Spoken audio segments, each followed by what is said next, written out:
Welcome to Restoration, creating pathways through which knowledge flows. Today I want to read the opening of A Gathering of Old Men by Ernest Gaines. He's written numerous books, including this one, A Gathering of Old Men, Of Love and Dust, A Lesson Before Dying, and probably most famously, the autobiography of Miss Jane Pittman. He tells the stories of African Americans living in the Deep South at the time before the end of segregation. He is born and reared of Louisiana, and this book is like his others, telling the story of a time when change is upon the South. Not the change of the 19th century with the Civil War and its aftermath, but the neo-slavery of Jim Crow is finally coming to its end. The book opens with a chapter titled George Eliot Jr., a.k.a. Snookum. And it reads, I heard Candy out in the front yard calling great-grandma. Me and Toddy and Minnie was sitting at the table eating, and Grandma was at the stove looking in the pot to see if she had enough food left in there for supper. I could hear Candy out in the yard going, Oh, Aunt Glo! Oh, Aunt Glo! Oh, Aunt Glo!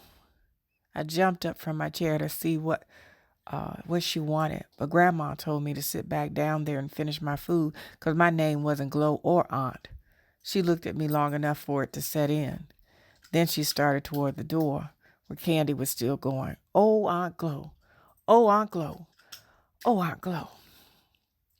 Old Toddy, with his snagger-teeth self, looked at me and grinned, because he thought Grandma had hurt my feelings when she told me to sit back down. I checked one of my fists, but he knowed I couldn't hit him, because he had already caught me and Minnie playing Mama and Papa in the weeds, and he told me I had a year when I couldn't do nothing no matter what he did to me. And if I did, he was going to tell Grandma what he caught us doing. He told me he could grin at me all he wanted to, and he could hit me and kick me and pinch me in church or home. He didn't care. And he could steal my cake if he wanted to, or my candy if I had any. And he could lose all his marbles to me, and I better not take them back. And I better not gig his spinning top when we played gigging. Because if I did, he was going to tell Grandma what he saw me and Minnie trying to do in the weeds. He said it was going to be like that a whole year, if I liked it or not.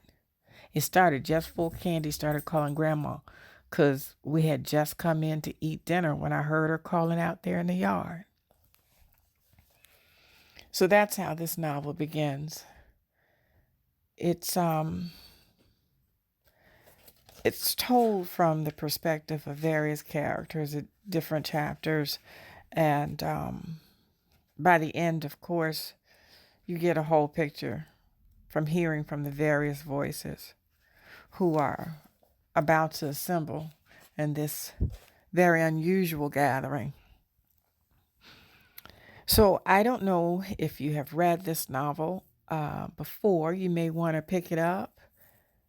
If you haven't, it's a good read, especially for young people and around the age of high school and college age, people who are not old enough to remember or understand why some folk get so riled up by the language we hear freely being uttered in politics these days.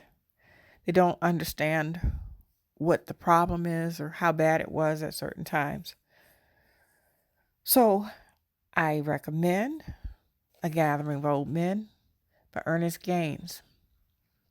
This is restoration, creating pathways through which knowledge flows.